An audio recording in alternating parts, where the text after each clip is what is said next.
Bienvenue dans cette saison 2 du PEX Podcast, le podcast du partage d'expériences en prévention des risques. Je suis Alexandre Zèbre, ingénieur sécurité et créateur du site web safetyvigilante.com. Vous y retrouverez des articles, des vidéos et bien sûr tous les épisodes du podcast pour booster votre culture sécurité. Chaque mardi, retrouvez un épisode de ce podcast créé pour tous les acteurs de la prévention qui veulent progresser dans la maîtrise des risques professionnels en s'inspirant des conseils d'experts et de l'expérience passionnante de mes invités.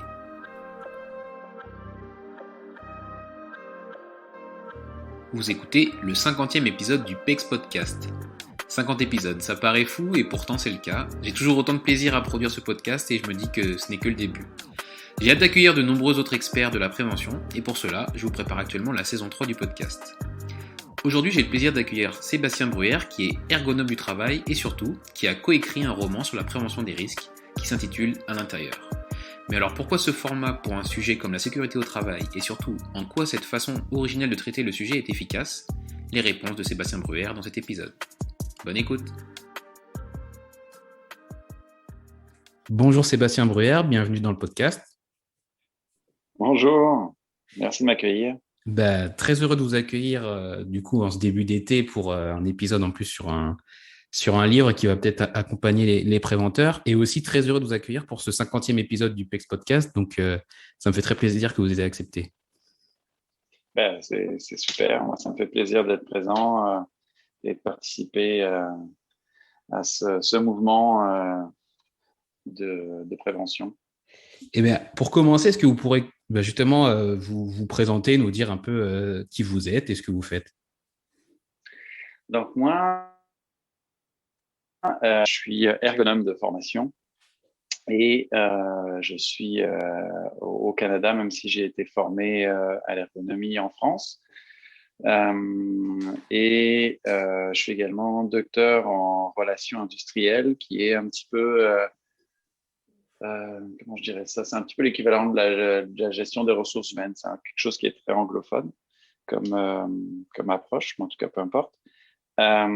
Et puis, c'est ça fait une dizaine d'années un peu plus d'une dizaine d'années que je travaille en ergonomie, autant en recherche qu'en intervention en entreprise. Alors, en recherche à l'INRS en France et puis à l'IRSST au Québec. Et aujourd'hui, donc, je travaille à l'Université du Québec à Montréal comme enseignant et également en intervenant en entreprise en ergonomie. Très bien. Du coup, je ne savais pas que vous aviez fait vos études en France.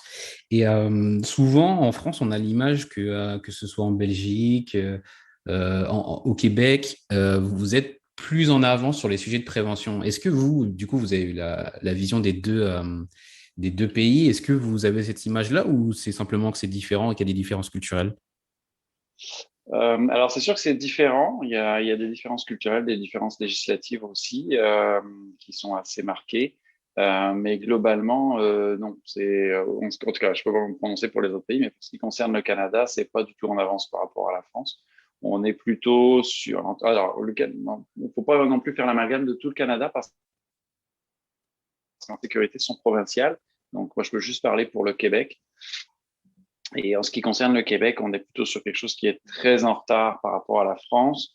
Si on regarde le nombre de morts par habitant liés à des accidents du travail, on est à 3 fois plus au Québec qu'en France. Donc, c'est assez, Oui, quand même. assez en retard de ce point de vue-là. Ouais.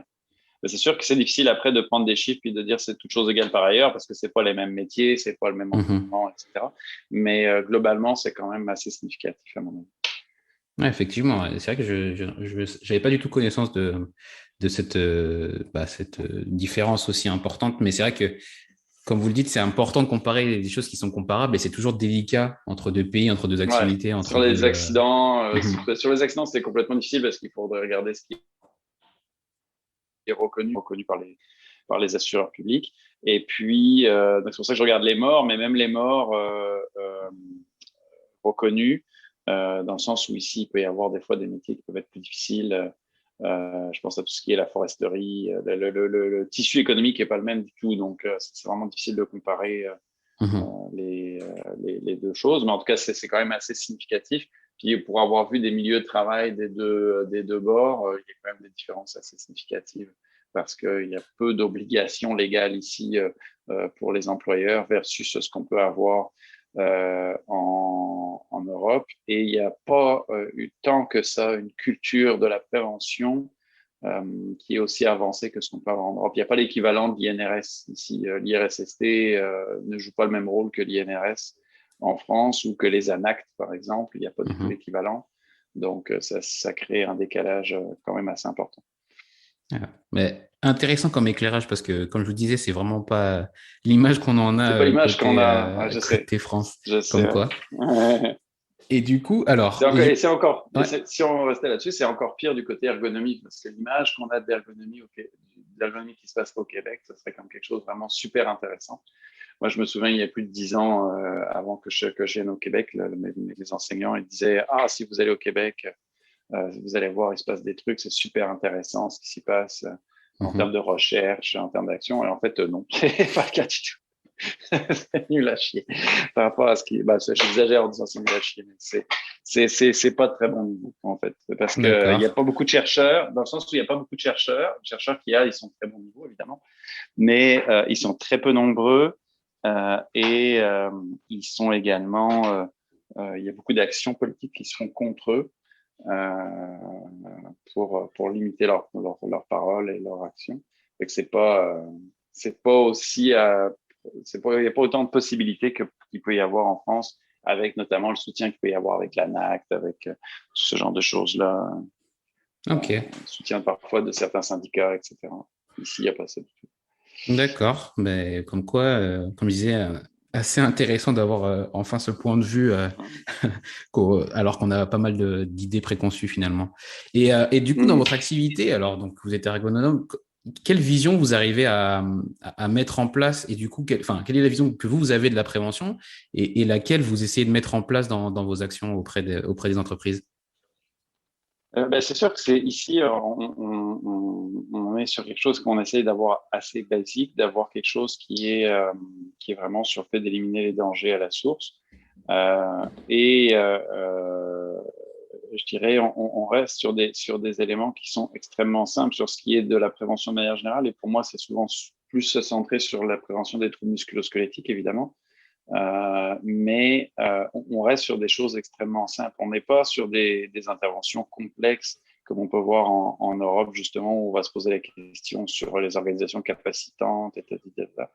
On n'est pas là-dessus parce que les entreprises partent de tellement loin que bien souvent, il faut vraiment repartir des éléments de base pour finalement arriver à faire quelque chose. Donc, on est sur quelque chose. Et l'autre caractéristique qui est très forte par rapport à ce qu'on va avoir en Europe, c'est qu'ici, on est quand même très matiné aussi de l'ergonomie nord-américaine, évidemment. Et donc, on utilise beaucoup de normes, contrairement à ce qu'on fait en Europe. En Europe, même pour les TMS, c'est rare que les gens connaissent ou utilisent les normes. Ici, on va en utiliser beaucoup, d'une part, et d'autre part, il y a beaucoup d'éléments aussi judiciaires dans un cadre légal, c'est-à-dire que beaucoup d'ergonomes vont intervenir comme experts dans des poursuites légales, que ce soit de travailleurs vis-à-vis de leur employeur ou inversement, pour faire la démonstration, par exemple, que oui, c'est une maladie professionnelle ou pas. Ça aussi, c'est très différent de ce qu'on pourrait croiser, évidemment, en Europe, où c'est pas si judiciarisé que ça, même si évidemment il y a les prud'hommes, mais ici, c'est le côté très anglo-saxon, en fait, à tout un style, qui fait ce rôle-là. Et donc, l'ergonome, il va être autant appelé à intervenir pour faire de la prévention, l'ergonome ou le préventeur, le cas échéant, à faire de la prévention qu'à intervenir auprès de ce qu'on appelle le tribunal administratif du travail, qui est donc un petit peu l'équivalent des prud'hommes, pour faire de l'expertise légale, avec à ce moment-là le besoin d'avoir des données probantes comme base de sa démonstration. Donc, ce qui est très différent là aussi de ce qu'on croiserait en Europe. D'accord, ouais, effectivement, là, c'est vraiment un autre système. Mais, mais très bien, bah, du coup, on va passer vraiment au cœur de ce podcast qui est la parution de votre ouvrage, même si maintenant ça fait un petit moment qu'il est paru, qui s'intitule À l'intérieur, qui est un livre que moi j'ai trouvé très original parce qu'il est sur le thème de la prévention, mais créé comme un polar. Donc déjà, vous allez peut-être nous expliquer pourquoi ce choix, et puis aussi si vous pouvez nous raconter sans trop en dévoiler, nous expliquer un peu de quoi traite le livre. Ouais. Alors moi, ça fait plus d'une dizaine d'années que je fais de la vulgarisation, de la prévention sur les réseaux sociaux. Alors, j'ai pas forcément de blog ou etc., mais juste des pages sur Twitter, Facebook, etc. Euh, je communique donc des résultats de recherche, principalement en ergonomie, évidemment. Euh, des connaissances comme ça sur effectivement des vidéos, des résultats de recherche, etc. Et ce que j'ai constaté, ça fait quelques années que j'ai constaté ça, c'est que le problème des réseaux sociaux, c'est qu'en fait, on se parle entre nous. En fait. Donc, tous les gens qui suivent les pages sur lesquelles je suis, c'est des gens qui sont déjà convaincus finalement de l'intérêt de l'ergonomie et de ce que ça peut apporter. Et on touche pas vraiment le public qui est qui aurait plus besoin de ces conseils-là, qui vont être des gestionnaires, qui vont être des dirigeants d'entreprise, qui vont être des gestionnaires de ressources humaines, etc. Et donc de ce fait-là, c'est un peu, je me disais, c'est un peu dommage parce que c'est eux surtout qu'il faudrait réussir à toucher, à convaincre et à leur montrer l'intérêt de l'ergonomie, puis aussi leur montrer tout ce qu'on peut faire avec l'ergonomie, la complexité que ça va avoir, versus, comme on disait justement, ce qu'on croise beaucoup au Québec, c'est-à-dire de l'ergonomie qui est très basique sur les mouvements et les efforts. Donc, je voulais trouver un autre support pour réussir à faire ça. Et puis, en discutant, moi, ce que je me suis dit, c'est que en discutant avec ma co-auteure, en fait, qui est Ariane Gingras, qui est conseillère en ressources humaines, qui connaît bien l'ergonomie, elle a suivi ça dans sa formation initiale en maîtrise.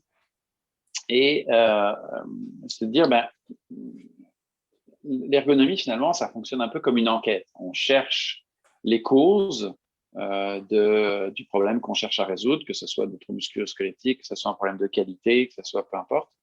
On fonctionne un peu comme une enquête. Fait que finalement, est-ce qu'on ne pourrait pas justement utiliser le support du polar comme outil pour faire ça?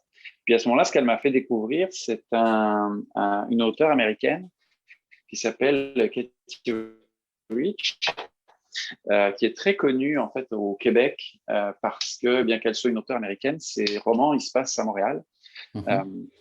L'idée, c'est que cette personne-là, elle est anthropologue judiciaire. En fait, elle est anthropologue de base et le fait est qu'elle a été recrutée par le bureau du coroner à Montréal pour faire de l'anthropologie, utiliser ses connaissances d'anthropologie dans un contexte judiciaire. Et elle utilise finalement ce qu'elle faisait au quotidien, les exemples qu'elle a, pour parler d'anthropologie. Donc ça, je trouvais ça intéressant parce qu'évidemment, l'anthropologie, c'est compliqué, qui n'est pas forcément facile d'approche, mais le fait de l'utiliser dans un polar, ça redonnait finalement, les gens lisent pour le polar et accessoirement, ils le recueillent, ils reçoivent finalement des connaissances sur l'anthropologie. Je me suis dit, on pourrait faire la même chose avec l'ergonomie, ça pourrait être une bonne piste.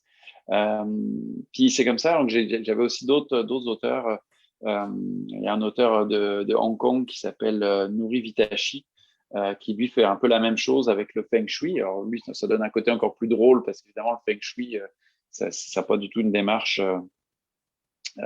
ergonomique, pas ergonomique, mais une démarche, comment je dirais, d'enquête, fait que ça donne un côté encore plus rigolo. Mais c'était un peu le même principe de dire, ici, il fait une enquête sous forme de polar et accessoirement, on a des informations. Fait que je me trouvais que c'était une bonne façon de faire pour toucher finalement un public qui ne serait pas directement intéressé par l'ergonomie, de dire tiens, moi je veux lire un polar accessoirement on va avoir des éléments. Alors c'était pas mal ça. Après l'idée c'est la difficulté, c'est de trouver le juste milieu entre le côté polar et que ce soit suffisamment intéressant pour tout le monde, et puis le côté connaissance scientifique, que ça soit pas trop comment je dirais, pas trop dur à lire, pas trop compliqué. Mais en même temps qu'on gagne quand même des connaissances en le lisant. D'accord. Euh, Et du coup, excusez-moi, je vous arrête juste un moment. Et mm, donc là, j'aime bien l'idée de vouloir toucher une autre sphère que celle, enfin, notre sphère, si je puis dire, celle des préventeurs. Et du coup, mhm, votre réflexion, elle vous a permis d'aller jusqu'à la création d'un polar. Et je sais qu'il y a beaucoup de gens qui se posent ce genre de questions et qui, du coup, soit le font par, je sais pas, des nudges, par du jeu. Et donc, vous, c'est par mhm. l'écrit et par des polars. Est-ce que vous avez des retours qui vous permettent de dire que c'est plus efficace qu'une autre méthode ou voilà, Ben, des enseignements? alors, c'est sûr que ça fait donc quelques semaines maintenant que le livre est sorti, donc on commence à avoir un petit peu des retours. C'est sûr qu'au début, on s'est quand même aussi basé pour la diffusion, le faire connaître, etc., sur la base des gens qui étaient déjà intéressés par l'ergonomie. Donc, dans un premier temps, c'est surtout des ergonomes ou des psychologues du travail éventuellement qui ont été intéressés, qui l'ont lu, etc. Et que là, il y avait déjà un enjeu de faire en sorte que ces gens-là, ils se reconnaissent dans le roman, qu'ils n'aient pas l'impression qu'ils aient été bafoués, trompés, ou que ça soit une mauvaise représentation de la discipline aussi. Et que ça, déjà, les retours qu'on a là-dessus, c'est que tous les ergonomes, ils sont contents, ils ont l'impression de se reconnaître, de se retrouver dans le roman. Ça, c'était déjà une petite victoire en soi. Puis Mhm. après, la deuxième victoire, c'est que les gens, ils disent, ben moi, j'aimerais, une fois qu'ils l'ont lu, les ergonomes, ils se disent, ben moi, j'aimerais le montrer à ma famille, le montrer à mes parents. Il y en a aussi qui disent, ben moi, j'ai un nouveau directeur, je voudrais lui offrir pour lui montrer c'est quoi l'ergonomie. Et que D'accord. ça, c'est déjà une deuxième phase de dire les gens sont, comment dire, au Québec, ils sont game de le montrer à d'autres pour que les autres puissent comprendre leur métier. Ça, c'est un truc. Puis après, j'ai quelques personnes qui, eux, sont pas ergonomes, qui l'ont lu, puis qui ont eu la gentillesse de me faire des retours là-dessus. Puis, ce que les gens ils disent, c'est qu'au départ, ben, c'est sûr que comme c'était beaucoup présenté comme quelque chose qui portait sur l'ergonomie, ben, ils avaient un peu une petite inquiétude de se dire, est-ce que je vais pas m'emmerder? Est-ce que ça va pas être trop rébarbatif? Puis, l'idée, c'est que non, parce que le retour qu'ils en font, c'est qu'ils trouvaient ça au contraire intéressant, parce que ben, ça reste un polar. C'est que finalement, euh, on est pris par l'histoire, on se laisse emmener. On a choisi d'avoir un rythme d'écriture qui était rapide aussi, avec des chapitres qui sont courts, Mhm. qui s'enchaînent rapidement pour qu'on soit rapidement entraîné dans l'histoire. Ce qui fait que ça se lit facilement.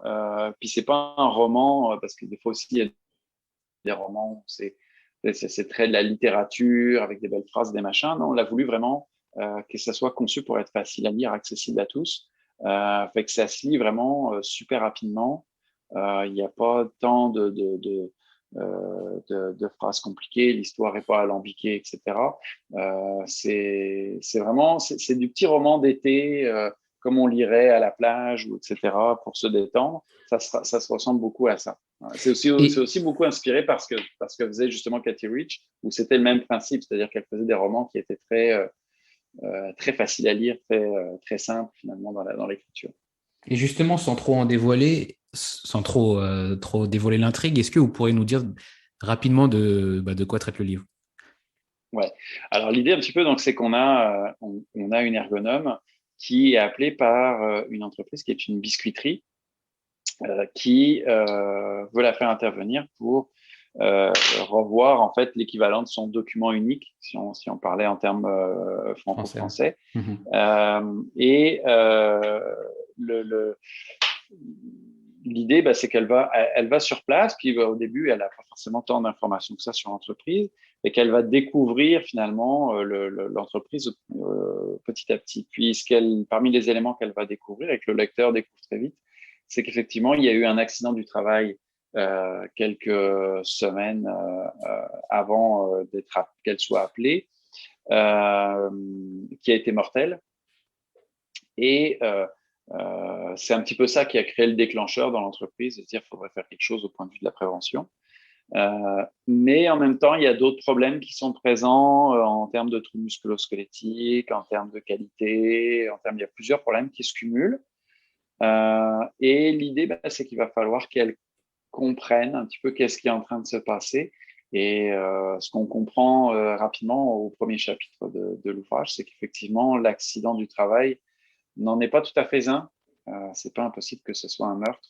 Et ça va être à elle, effectivement, de découvrir qui est le meurtrier, mais aussi pourquoi euh, il y a eu ce meurtre de ce travailleur Mhm. dans son milieu de travail.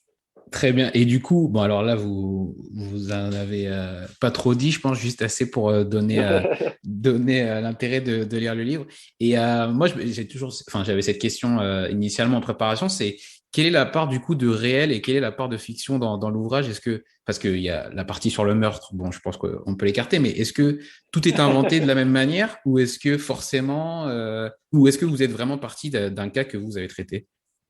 Alors, c'est pas un seul cas qui a été traité. Par contre, ce qu'on voulait vraiment, c'est être très proche de contexte réel.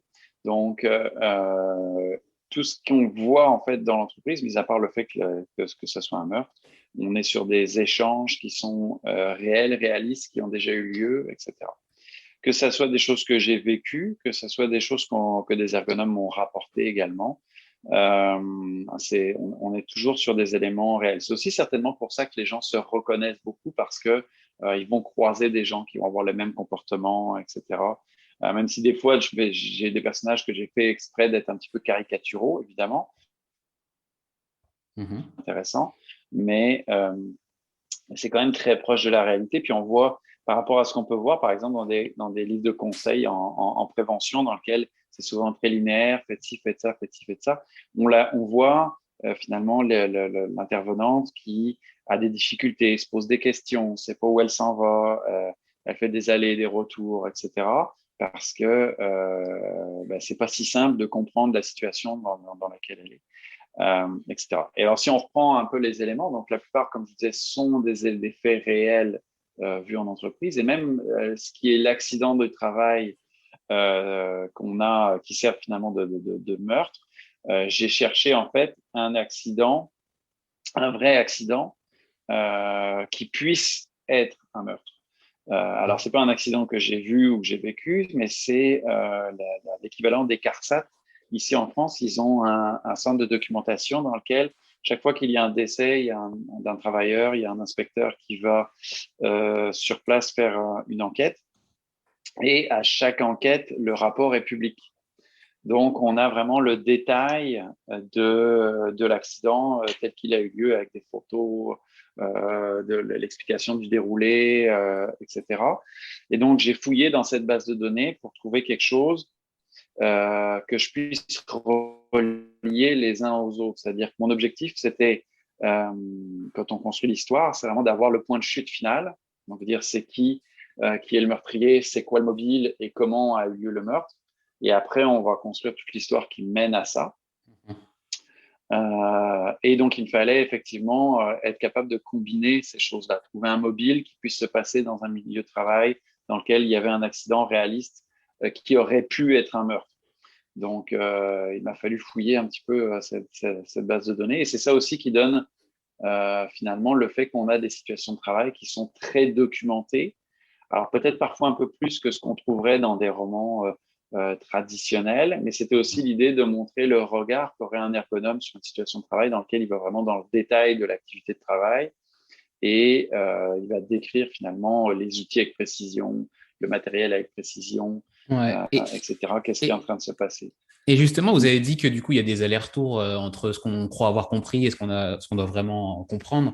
Et ça, en fait, c'est vraiment la réalité de quelqu'un qui fait une enquête accident parce que il y a, sans me prendre pour un inspecteur pour autant, il y a des témoignages, mais il y a des verbatims qui des fois, sont un peu écartés de la réalité parce Ouais. que c'était sous le coup de l'émotion. On se rappelle plus de tout exactement. Il faut retracer ces choses-là. Et effectivement, là, je me suis reconnu dans ce que vous avez dit, de fait de partir et de revenir et de faire des allers-retours avec des choses qui sont parfois fausses ou en tout cas pas justes et qu'il faut remonter un peu petit à petit ce fil pour bien comprendre Tout à fait. le fin mot de l'histoire. Et justement, moi, c'est ce qu'on on en avait discuté un peu en amont sur le fait que votre construction pour ce livre, elle était assez participative. Est-ce que vous pouvez peut-être nous partager comment vous avez fait pour construire, Ben, basé sur alors, un accident, comment vous avez fait pour construire toute cette intrigue? alors l'idée, c'est qu'effectivement, l'intrigue, L'objectif, c'était qu'on avait, alors d'abord on l'a fait à deux. Fait que déjà, il y a comme un jeu de ping-pong, la construction de l'intrigue elle-même. Puis l'idée, c'était de dire, on part donc de notre point final, de dire on a notre meurtre, on a notre mobile, etc. Et après, il faut construire finalement les causes qui se passent finalement avant, mais qu'on ne voit pas dans le roman, le déroulé de pourquoi on arrive à ça. Mais il faut aussi construire finalement le déroulé de l'enquête. Puis là, l'idée, c'est qu'on dans le déroulé de l'enquête, on a plusieurs choses qu'on veut montrer. Il y a l'enquête elle-même, cette compréhension-là. Il y a le mandat qui est donné à l'intervenante au départ, qui n'est pas un mandat, elle n'est pas là pour traiter le meurtre, puisqu'au départ, même l'entreprise, ils ne savent pas que c'est un meurtre, évidemment. Donc, elle n'est pas là pour ça au départ.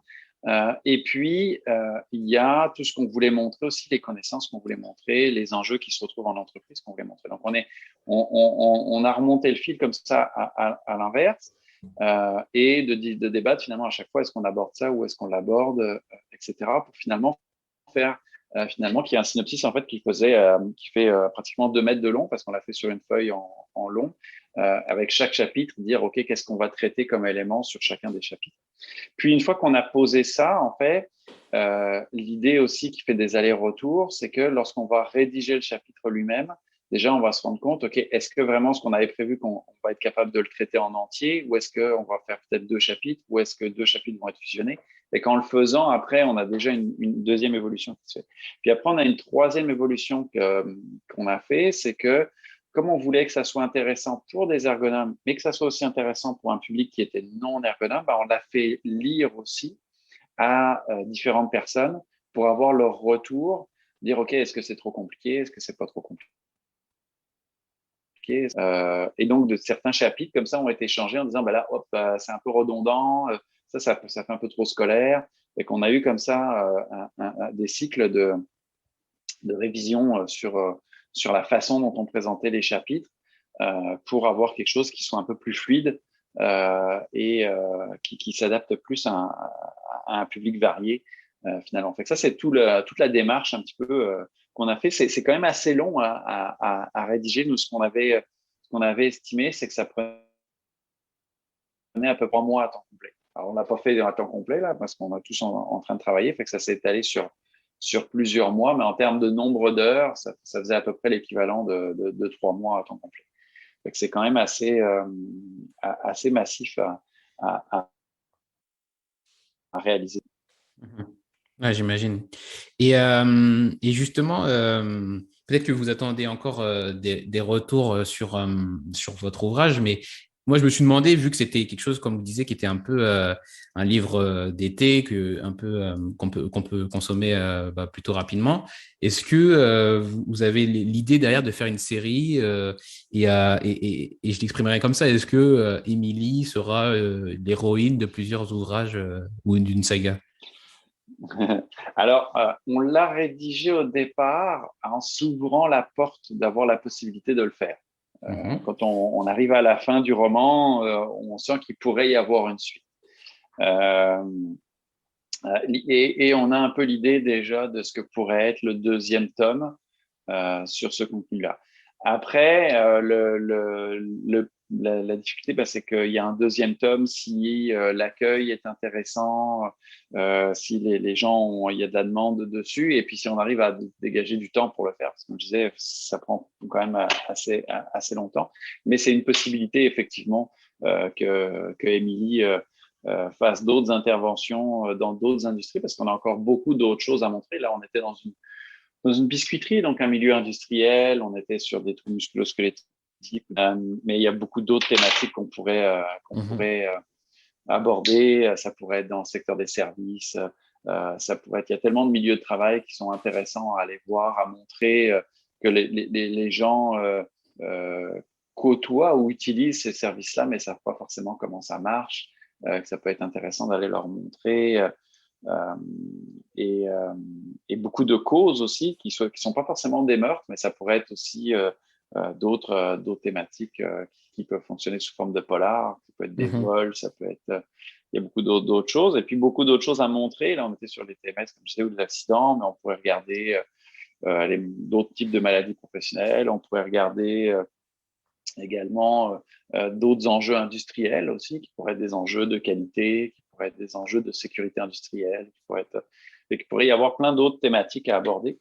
C'est sûr qu'en termes de matière, Ouais, ça il c'est y a sûr. largement matière à faire toute une saga d'une bonne dizaine de tomes, assurément. Mhm. Après, le problème, c'est d'avoir le temps de faire ça. Mais c'est sûr qu'il y a beaucoup déjà dans les retours qui nous sont faits, étant donné que ça se lit vite, qu'il y en a des gens qui disent, mais c'est quand le deuxième tome, quoi.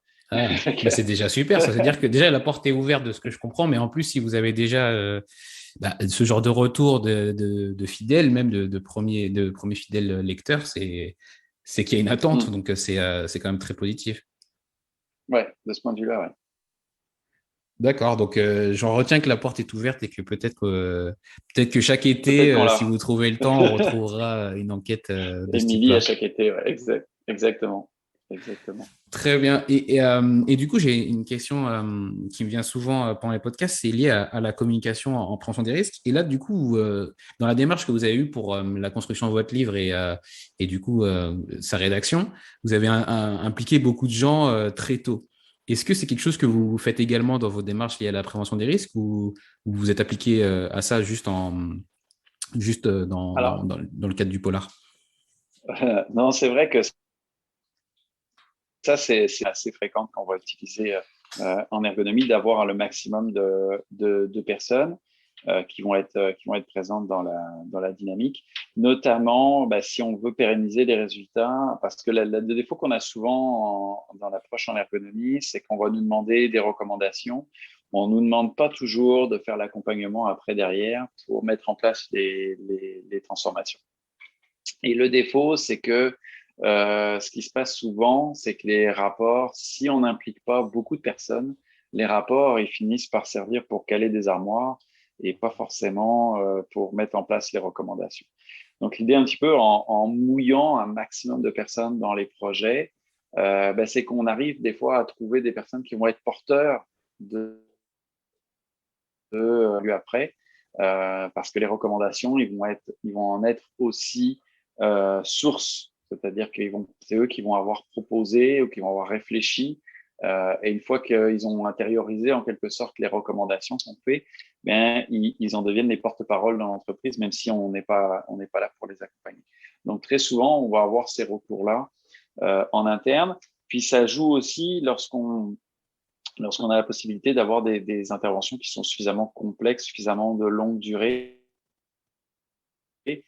en place ce qu'on appelle des groupes ergo ici au Québec, qui est une appellation qui a été mise en place qui a été imaginée en fait par Marie Bellemare de l'Université Laval.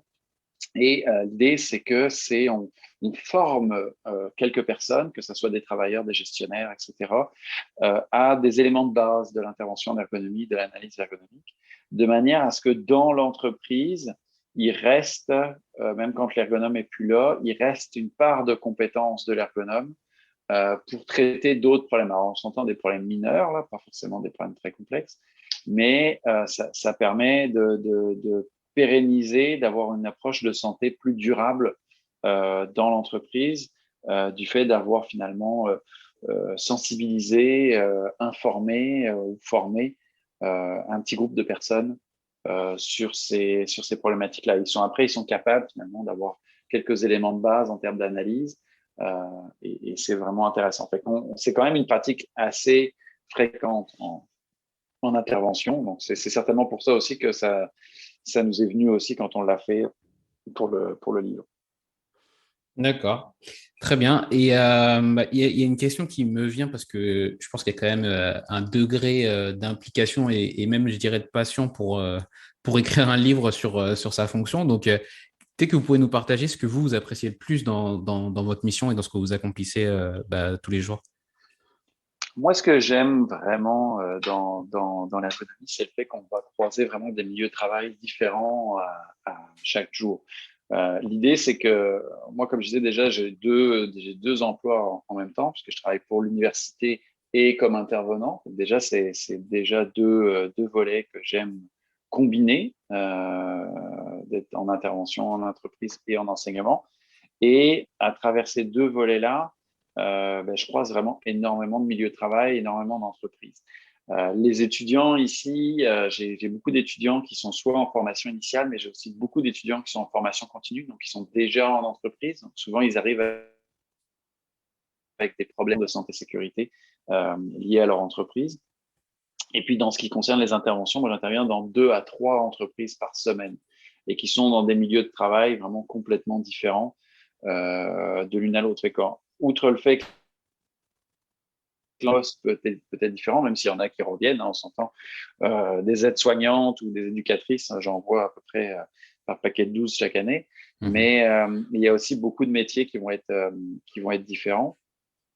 Et ça, c'est vraiment intéressant parce qu'à chaque fois, et il y a comme un petit enjeu aussi, c'est-à-dire qu'à chaque fois, on a quelques heures pour comprendre le métier, qu'est-ce qui est variable, quels sont les impacts qui se déroulent et des impacts qui sont autant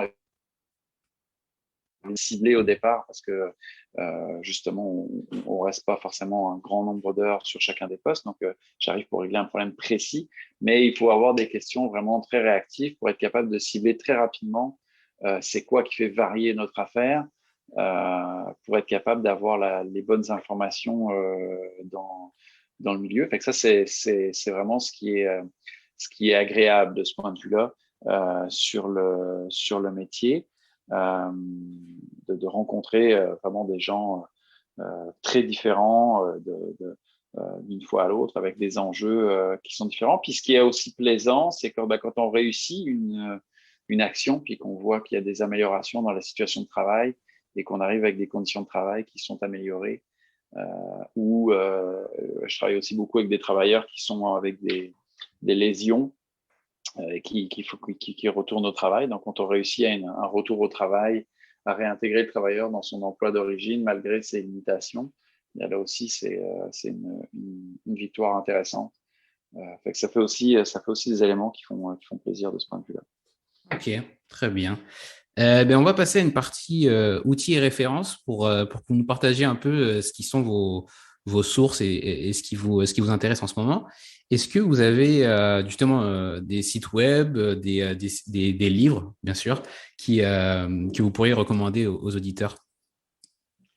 Alors, c'est sûr que je vais pas faire super original, mais moi, les livres qui m'intéressent le plus, alors celui qui est souvent cité comme la Bible en ergonomie, c'est qui est mis à jour sur une base régulière, c'est Comprendre le travail pour le transformer, qui reste pour moi quand même un ouvrage vraiment intéressant. Rien que le titre est en soi extrêmement intéressant. Mais il y en a un autre qui est plus récent que j'aime assez parce qu'il est basé à l'inverse. Comprendre le travail pour le transformer est très théorique. Il s'est constitué petit à petit et il essaie de théoriser un petit peu l'ergonomie. À l'inverse, celui que je vais vous citer, il part plutôt de l'expérience et il essaye d'illustrer beaucoup. Et c'est l'intervention ergonomique de Marie Saint-Vincent. C'est pas que Marie Saint-Vincent, je pense qu'il y a plusieurs auteurs qui sont avec elle, qui l'ont rédigé. Et donc, c'est extrêmement intéressant parce qu'on a beaucoup de témoignages d'intervenants. C'est-à-dire qu'on n'est pas seulement dans c'est quoi telle phase ou telle façon de faire l'intervention, mais on a aussi beaucoup de gens qui témoignent de ce qui leur est arrivé, comment ça se passe, comment ça s'est passé, etc. C'est un ouvrage qui est vraiment intéressant de ce point de vue-là. Par contre, c'est sûr que c'est des ouvrages qui sont c'est vraiment sur des ouvrages de conseil, mais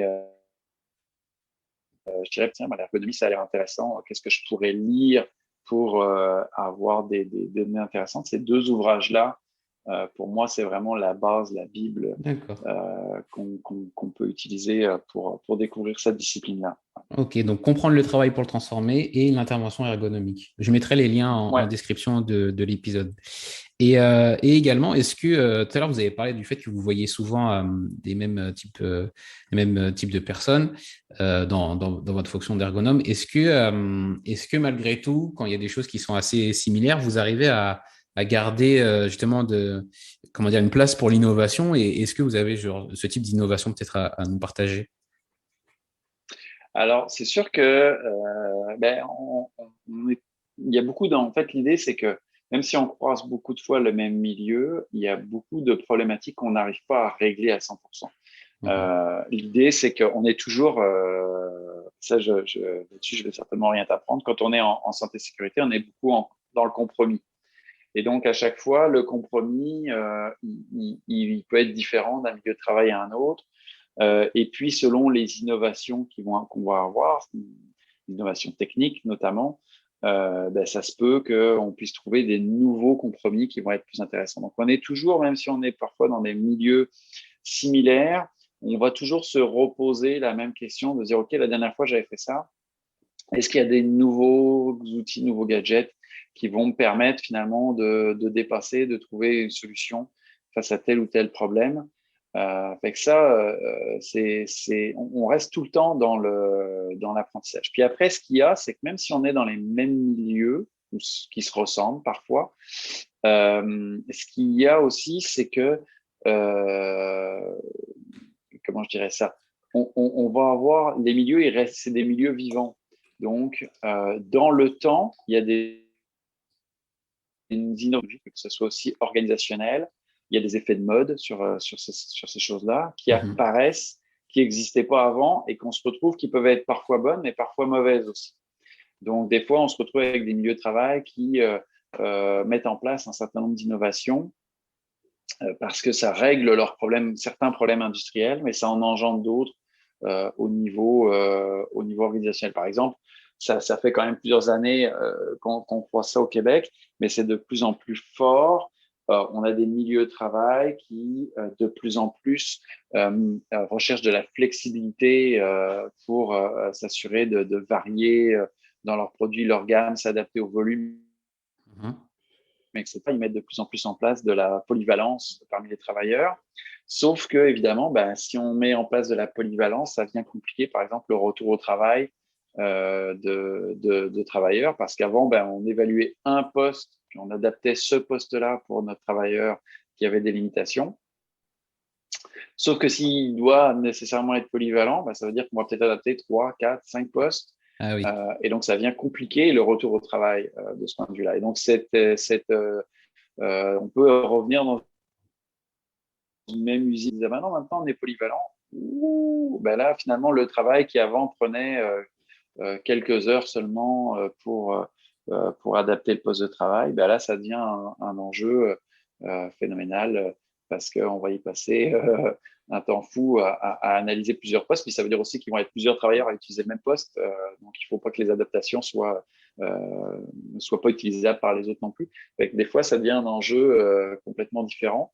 Ah ouais. Donc, ça peut être ces éléments-là qui font que ça peut varier au niveau technologique. Puis finalement, même si sur la même année, mettons, ça se peut qu'on fasse des choses qui vont être proches, mais si on regarde les trucs qu'on faisait 5-6 ans avant, ça se peut qu'on ait beaucoup d'éléments nouveaux. Puis des innovations qu'on n'a pas encore, même si on commence à avoir des discussions là-dessus, il commence à y avoir des recherches à l'IRSST là-dessus, mais c'est pas très présent dans les milieux de travail. C'est tout ce qui est lié à la robotique collaborative. Ouais. À la fois donc les cobots en tant que tels, mais aussi tout ce qui est les exosquelettes. Ça, je sais que c'est très fort en France. Voilà, on s'entend très fort. Là. On s'entend qu'il n'y a pas qu'on soit ça dans toutes les entreprises, là, mais il y a quand même beaucoup de producteurs qui produisent ce genre de produits-là, qui distribuent. Ouais, c'est vrai, aussi. Ça arrive beaucoup. Et ici, honnêtement, c'est très, très léger. Quand je travaillais à l'IRSST, on avait fait un petit peu un tour de table avec les distributeurs pour voir un petit peu combien d'entreprises ils avaient comme clients. Ça se comptait en dizaines. Hein. C'était vraiment pas la folie. Et on parlait plutôt des cobots, pas tant des exosquelettes, parce qu'il n'y a pas du tout de producteurs d'exosquelettes au Québec, au Canada de manière générale. Non plus. C'est des innovations qui, pour l'instant, sont pas accessibles dans les milieux de travail, pas disponibles, parce que si on les faisait venir de France, ça coûterait, ou d'Europe de manière générale, ça coûterait une fortune, pour ce qui concerne les exosquelettes, par exemple. Alors que c'est certainement des innovations qui vont être très intéressantes dans les prochaines années. Et donc, pour l'instant, on les voit pas trop, mais certainement, ça va finir par arriver, par sortir. Là. Ça, c'est quelque chose qui va certainement arriver. D'accord. C'est intéressant de se dire que que peut-être que vous êtes avant la vague et que nous, on est en plein dedans. Parce que c'est vrai qu'on voit fleurir ce genre de solutions qui sont intéressantes. Moi, personnellement, je sais que je trouve ça très intéressant, même si j'y connais pas grand-chose encore, mais il y a beaucoup justement, des travaux de recherche qui sont en train d'être publiés, notamment de l'INRS ou autres. On va terminer sur la partie de l'avenir de la prévention. Est-ce que vous avez des idées ou une vision peut-être de comment va évoluer le métier d'ergonome au travail enfin, à moyen terme, donc d'ici 10 ans? C'est une bonne question. Nous, on a déjà eu le débat dans l'entreprise dans laquelle je travaille de se poser la question comment va évoluer le métier? Est-ce qu'il peut y avoir certaines tâches qui vont qu'on va faire, par exemple, tout ce qui est les mesures de mouvement, les mesures d'effort, certainement, on continuera à les faire, mais les mesures de mouvement, par exemple, présentement, on fait ça basé sur des vidéos avec ensuite des logiciels qui nous permettent d'avoir mais est très long, mais on commence à voir fleurir aussi des logiciels qui sont capables de faire ça à la volée, c'est-à-dire simplement en entrant finalement la vidéo de la personne et qui vont être capables d'analyser les mouvements qu'on va avoir eu sur chacun des segments du corps. Donc on se dit, est-ce que ça, c'est pas des tâches qui vont disparaître de notre travail dans lequel, si justement, par exemple, on parlait tout à l'heure des aspects d'expertise légale, si on est à se poser la question de dire quels sont les mouvements, la fréquence, la répétition, etc. des mouvements. Est-ce que ça va pas être fait finalement par des logiciels directement sans avoir besoin d'un ergonome dans l'avenir et que finalement le métier va plus migrer vers plutôt une analyse des cas complexes, du lien avec l'organisation, du lien avec les équipements, du lien avec la formation, par exemple. C'est une question qu'on se pose. Pour l'instant, encore une fois, c'est un peu le même principe. Il y a beaucoup de logiciels qui existent. Et en fait, à chaque fois qu'on fait des tests, ils promettent beaucoup. Et en fait, le rendu est loin de ce qu'on attend, sauf à avoir des équipements qui sont très chers. Je pense aux équipements de TEA qui permettent qui, avec des capteurs, permettent effectivement d'avoir des chiffres plus précis. Mais là encore, par exemple, sur ces chiffres précis, il faut vraiment avoir une expertise pour être capable d'installer les capteurs, parce qu'en vrai, souvent les capteurs, ils sont basés sur une morphologie standard qui est pas forcément la morphologie de la personne sur laquelle on va poser les capteurs. Il faut être capable de faire des corrections par rapport à la morphologie de la personne. Là-dessus, il y a eu beaucoup d'études à l'IRSST justement sur ces différences-là et pour démontrer que justement, et pas vraiment être utilisé tel quel par des ergonomes dû au fait de cette différence de morphologie des personnes. Donc, il y a plein de choses comme ça. Est-ce que ça va finir par être dépassé? C'est toujours la question un peu sur ces éléments où on fait appel à de l'intelligence artificielle ou à ce genre d'innovation. C'est pour l'instant, on se rend compte, si on revenait 5 ans en arrière, on aurait dit, hey, c'est sûr, l'intelligence artificielle va être capable de tout faire. Puis là, on se rend compte 5 ans plus tard que finalement, l'intelligence artificielle est capable de rien faire pour tout ou pratiquement rien de ce qu'on avait prévu. Et du coup, on se pose la question de savoir est-ce que vraiment on va être capable de dépasser les limites qu'on a rencontrées ou pas. Mais ça fait partie des métiers. L'air de rien, ça a l'air d'un métier très intellectuel, mais en fait, il y a aussi beaucoup d'éléments techniques. Et sur cette question-là, c'est de se dire est-ce que ces éléments techniques-là, finalement, arrêtent du métier d'ergonome à moyen terme et qui va rester uniquement la partie plus complexe ou pas, c'est la question. Puisqu'on voit aussi comme évolution, il y a plusieurs diplômes qui ont évolué aussi pour devenir ergonome. Il fallait toujours avoir, alors au Québec, c'est une maîtrise, en France, c'est un Master 2, donc un diplôme de deuxième cycle complet. Et il y a plusieurs universités qui commencent à mettre en place des diplômes de niveau licence, donc pour ce qui s'appelle la France, puis baccalauréat ou certificat pour ce qui concerne le Québec. Donc avec des gens qui sont pas vraiment ergonomes, mais qui sont, je sais pas les termes qu'ils emploient, genre aide ergonome ou Assistant, des choses comme ça. Assistant ergonome ou des choses comme ça, avec le fait qu'ils font justement les tâches peut-être plus rébarbatives, plus simples, etc. Alors, est-ce que c'est pas, alors c'est ça. Est-ce que l'évolution, c'est ces tâches-là? Est-ce que finalement, on va avoir ce métier avec un autre métier qui va apparaître, qui va être avec des fonctions plus petites de l'ergonome pour des tâches plus simples, ou est-ce que ces mêmes tâches-là vont être prises en charge par de l'intelligence artificielle?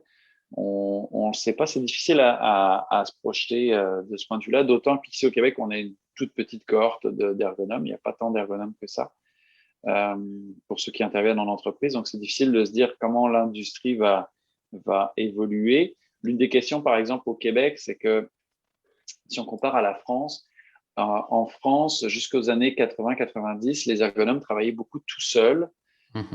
Et au début des années 2000, on a eu beaucoup d'ergonomes qui sont regroupés et qui ont fini par former des gros cabinets d'ergonomie, voire après qui sont spécialisés notamment dans tout ce qui était expertise CHSCT, etc. Donc, ils sont des entreprises qui deviennent plus diversifiées, pas que de l'ergonomie à ce moment-là.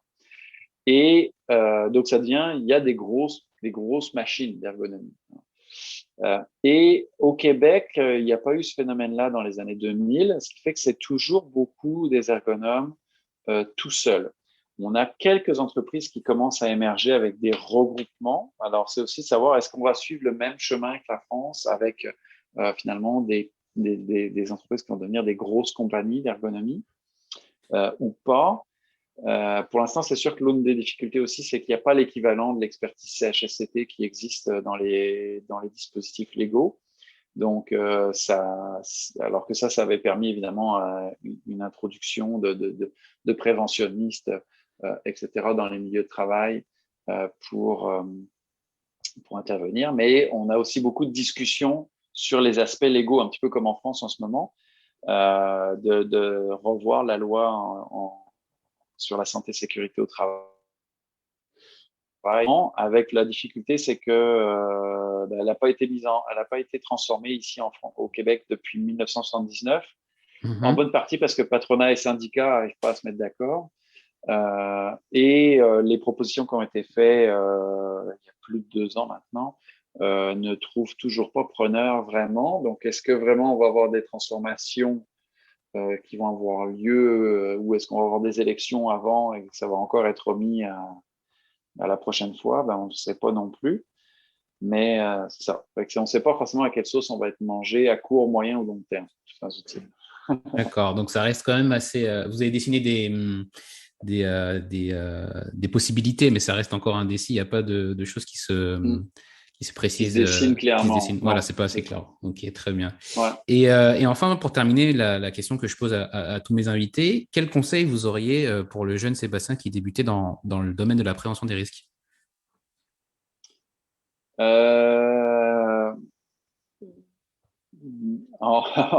Alors, si vraiment j'aurais été sur le fait de débuter, j'aurais dit aujourd'hui, je dirais de rester à l'INRS parce que c'était ce que je faisais là-bas me plaisait vraiment beaucoup, beaucoup plus que ce que je fais maintenant, même si ça reste très intéressant. C'est ce que je fais aujourd'hui. Mais c'était vraiment, en fait, on avait une super équipe à l'époque dans l'équipe de recherche dans laquelle j'étais. C'était vraiment très enrichissant. Donc c'est sûr, ça aurait été intéressant. Après, pour le reste, j'ai pas mal fait les choix que je voulais. Donc la seule différence un petit peu qu'il y a et que je croise beaucoup quand on compare justement les ergonomes au Québec et les ergonomes en France, c'est que les ergonomes en France ont beaucoup de mépris pour tout ce qui va être les normes, les recherches qui vont être faites par les anglophones notamment. Et je vous dirais que les anglophones ont même mépris vis-à-vis des recherches qui sont faites par les francophones, à toutes fins utiles. Mais du côté ergonomie, on s'entend, je ne sors pas de Oui. Mais en vrai, moi, ce que je me rends compte, parce que je travaille beaucoup avec d'autres, dans mon entreprise, il y a des ergonomes, mais il y a aussi d'autres disciplines. qui ont plus des disciplines anglophones. Et ce que je me rends compte, c'est que c'est extrêmement intéressant d'être multidisciplinaire et c'est aussi extrêmement intéressant d'être précis, en fait. Justement, quand on parlait des expertises légales, ce que ça m'a imposé, les expertises légales, c'est de la précision dans ce qu'on réalise, qu'on ne recherche pas forcément en France, parce qu'en France, on va chercher la cause, puis c'est là-dessus qu'on va agir. Et le point de précision sur le nombre de mouvements, l'angle articulaire et les données scientifiques qui vont permettre de juger que cet angle articulaire pose problème ou pas. On s'en fiche un peu parce que c'est pas ça qui est primordial. Mais en vrai, c'est extrêmement intéressant d'être précis parce que ça donne un résultat qui est quand même beaucoup plus professionnel, je trouve. Et donc, quand j'ai dit que mes collègues pour toutes les données de précision, pour les normes, etc., en disant bah là ça sert à rien, on s'en fout des normes, c'est pas ça qui compte, etc. Et puis en fait en l'utilisant au quotidien, bah je dis ouais mais c'est quand même ça fait plus sérieux d'avoir des normes ou d'avoir une recherche scientifique qui te permet de dire ben je juge que ça pose problème parce que j'ai une vraie donnée scientifique. Et ce qui m'a permis un petit peu de faire cette bascule-là, c'est pas le temps de fait d'intervenir aussi et de travailler avec d'autres métiers que le fait de faire de la recherche. Quand j'ai fait mon doctorat, j'avais ces questions-là, c'est-à-dire que je me retrouvais avec des textes de chercheurs français, puis aussi d'éléments qui étaient des postulats finalement en ergonomie, c'est-à-dire des choses qu'on remet d'habitude pas en cause parce qu'elles sont à la base de la discipline, et de me dire ouais mais en fait elle est où la démonstration que ça c'est vrai. Et le problème, c'est que quand on fait un doctorat, il faut démontrer son point de vue. On ne peut pas partir de. J'ai fait un doctorat qui n'était pas en ergonomie, mais en relations industrielles.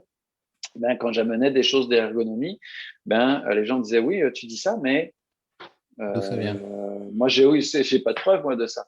Et là, retrouver les preuves, bonjour, parce que des fois, les preuves, ça peut être des très vieux documents, des vieilles recherches des années 70 qui ont été faites au CNAM, qui n'ont jamais été numérisés, qui sont en papier au CNAM, etc. Fait que, à moins d'appeler quelqu'un rue Gay-Lussac en lui disant OK, les gars, dans les sous-sols, j'aimerais ça retrouver tel document, tout le monde le cite, mais personne ne l'a lu. J'aimerais quand même savoir ce qu'il y a dedans, en fait, en vrai. Pour pouvoir m'assurer de la démonstration. Et là, on se rend compte qu'il y a des choses qui sont qu'on estime vraies et qui le sont peut-être, mais qu'on n'a pas la démonstration. Et puis qu'il y a des choses qu'on estime pas utiles, mais qui en fait, le jeune ergonome que j'étais a été aussi un petit peu influencé par ses enseignants qui lui disaient ça on s'en fiche, ça c'est important, ça on s'en fiche. Mais en fait qui eux-mêmes se basaient finalement sur ce qu'on leur avait appris, c'était plus du bouche à oreille que de la science. Voilà. Et donc ça, c'est quand même, quand on veut être pro et avancer, c'est quand même intéressant d'aller plus loin de ce point de vue-là. D'accord, très bien. Écoutez, merci beaucoup Sébastien pour cet échange. On va arrêter l'épisode là. Je vous remercie pour avoir pris le temps. Et Merci. du coup, est-ce que pour terminer, peut-être vous pourrez nous dire où on peut vous retrouver si on veut continuer l'échange avec vous ou où on peut se procurer votre livre. Alors, le livre est pas mal disponible un peu partout. On peut le trouver sur à la Fnac, à Amazon, chez Erol, chez pas mal partout en fait en France, les grosses structures. Il est aussi disponible en Belgique, en Suisse, au Maroc, en Tunisie et donc au Québec évidemment. L'éditeur est donc on avait choisi qu'il puisse être facilement disponible en France. Donc ça c'est une chose. Et puis si on veut me suivre, donc moi j'ai un compte Twitter sur lequel on peut me poser des questions ou échanger, qui est ergo-activité. Et puis il y a 2 pages sur lesquelles on va pouvoir me retrouver également, en fait 2 groupes, c'est pas des pages, des groupes sur Facebook. Il y a un groupe qui s'appelle Ergonomie, tout simplement. D'accord. Qui compte un peu plus de 3000 personnes, on va pouvoir me retrouver là. Et puis, je gère également un groupe qui s'appelle Ergonomie centrée sur l'activité, qui lui est sur LinkedIn. Et là aussi, on va pouvoir nous retrouver. Sinon, le roman lui-même a ses propres pages aussi, qui va s'appeler à chaque fois À l'intérieur du travail, sur Facebook, sur LinkedIn. Et puis, il y a un site web également du roman qui s'appelle àlinterieurdutravail.com. D'accord, très bien. Bah, je mettrai tout ça, tous les liens en description de l'épisode. Et puis, Sébastien, merci beaucoup et je vous dis à bientôt. Merci. Merci de m'avoir accueilli. Merci beaucoup. Merci d'avoir écouté le PEX jusqu'au bout. Si cet épisode vous a plu, n'oubliez pas de le partager autour de vous. Et si vous trouvez 5 petites minutes, de mettre une note 5 étoiles ainsi qu'un commentaire sur Apple Podcast. Ça m'aide beaucoup pour remonter dans les classements. Vous pouvez également remercier directement l'invité en le retrouvant sur ses réseaux sociaux. À la semaine prochaine!